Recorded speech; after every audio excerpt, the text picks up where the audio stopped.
Assalamualaikum warahmatullahi wabarakatuh. Yang terhormat kepada Pak Ahmad Riyadi selaku dosen pengampun dari kelas visualisasi permodelan kapal pada tahun ini.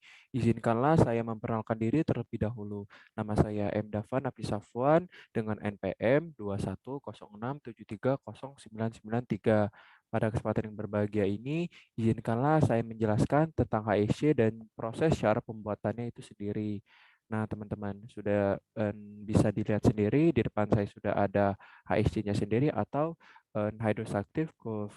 Nah, mungkin secara definisi terlebih dahulu, HSC sendiri adalah penggambaran kurva dari besaran-besaran kapal di bawah garis air maksimum.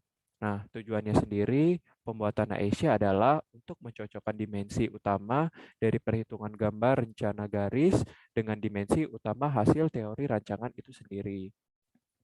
Nah, bagaimana sih kita mencari dari kurva-kurva yang telah dibuat ini, teman-teman? Nah, yaitu dengan perhitungan dari Excel. Nah, seperti teman-teman sudah bisa lihat, pertama ada yang tabel pertama. Nah, di tabel pertama ini saya akan mencari L aksen, L double aksen, YA, YB, YC, YD. Nah, proses yang pertama yaitu yang dilakukan adalah mencari panjang L. L adalah panjang setiap sectionnya. Nilai L yang didapatkan adalah 7,41. Nilai L akan sama untuk setiap waterline-nya. Nah, lalu lanjut yang kedua, saya mencari L aksen, teman-teman. Nah, L aksen sendiri merupakan setengah dari jarak awal mulai waterline di buritan ke section pertama, sedangkan L double aksen merupakan setengah dari jarak akhir waterline di haluan hingga ke section 19. Nah, seperti contoh, saya langsung ke AutoCAD-nya saja. Nah, dari WL yang pertama yang berwarna kuning ini, teman-teman, saya titikkan garis ke section yang pertama, lalu didapatkan tengahnya, dan itulah nilai dari L aksennya, didapatkan sebesar 1,91. Dan begitu juga teman-teman untuk yang L double aksen. Cara perhitungannya sama, tapi kita hitung dari titik yang ini ke section yang ke-19. Lalu dan kita hitung tengahnya, lalu didapatkan nilai sebesar 4,74. Nah, lalu teman-teman selanjutnya juga saya juga akan menyinggung tentang faktor Simpson. Nah, karena faktor Simpson tidak berakhir di angka 1, karena tidak berakhir di angka 1, maka harus ada penambahan section, yaitu YA, YB, DFP, dan YC, YD di AP. Nah, bagaimana cara perhitungannya sendiri?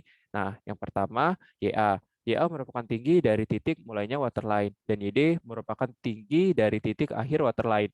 Namun, untuk kapal ini semua tingginya 0, maka semua YA dan YD-nya adalah 0. Nah, seperti contoh lagi, kita bisa lihat dia berhentinya tidak ada nilai, dia berhenti langsung ke bawah sini dan tidak ke atas. Jadi bisa kita simpulkan YA dan YD-nya itu adalah 0.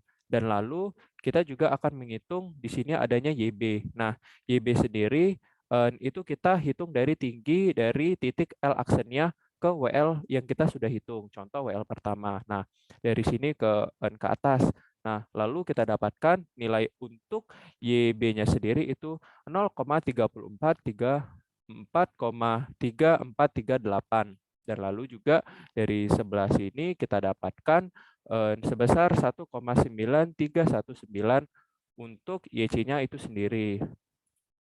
Nah, setelah itu kita menghitung langkah selanjutnya adalah memasukkan nilai dari setiap waterline di setiap section dari tabel offset yang sudah kita buat pada tugas sebelumnya. Yang dimasukkan adalah skala nilai asli kapal. Nah, dari frame 1 ke 19 ini dan begitu juga dari setiap WL-nya itu kita copy dari tabel offset yang sudah kita kerjakan kemarin. Nah, lalu setelah itu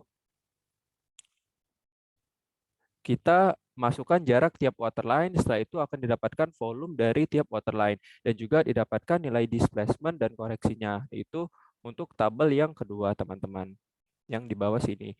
Nah, kita hitung, kita akan mendapatkan koreksinya seperti itu. Nah, lanjut setelah itu kita akan menghitung pada tabel 3 ini ada LWL, teman-teman. Nah, secara definisi sendiri itu adalah jarak perpotongan buritan dengan WL sampai perpotongan haluan dengan WL di circle line, teman-teman. Nah, untuk cara menghitungnya sendiri itu contoh misalnya yang diminta tadi itu dari WL 0. Kita hitung dari titik sebelah kanan dari titik akhirnya di sini yang warna merah ini, kita tarik sampai ke ujung dari yang sebelah kiri ini di sini, dan itulah nilai dari LWL-nya dan didapatkan sebesar 143,81, dan begitu juga kita mengulang dari 0 sampai ke WL10 ini, teman-teman.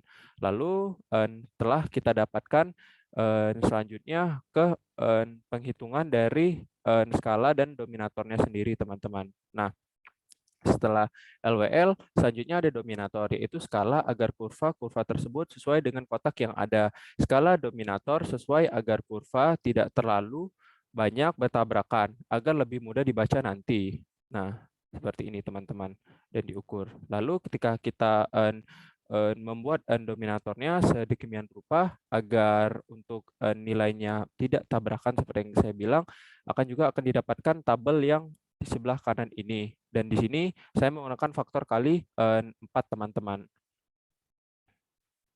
Nah, setelah itu bagaimana cara kita mengopi dari tabel ini ke AutoCAD, teman-teman? Nah, pertama kita blok terlebih dahulu, copy nilainya, lalu contoh saya akan ke HSC-nya di sini yang di AutoCAD, lalu saya ketik itu adalah SPL, enter, lalu saya masukkan ke kolom komentar, lalu copy nilai yang tadi. Nah, sudah saya dapatkan, lalu enter. Nah, ini adalah untuk displacement-nya, teman-teman. Dan begitu juga kita akan hitung juga sampai FO-nya, FO aksen di sini, teman-teman. Seperti itu. Oke, mungkin itu saja. Setelah itu kita masukkan, teman-teman, scale of drag dengan dominator yang sudah disesuaikan tadi, juga memasukkan pre-simple dimension dengan keterangannya, teman-teman. Oke, mungkin itu saja penjelasan terkait HSC atau hydrostatic curve yang telah saya paparkan. Atas kekurangan dan kelebihannya saya mohon maaf. Saya akhiri. Wassalamualaikum warahmatullahi wabarakatuh.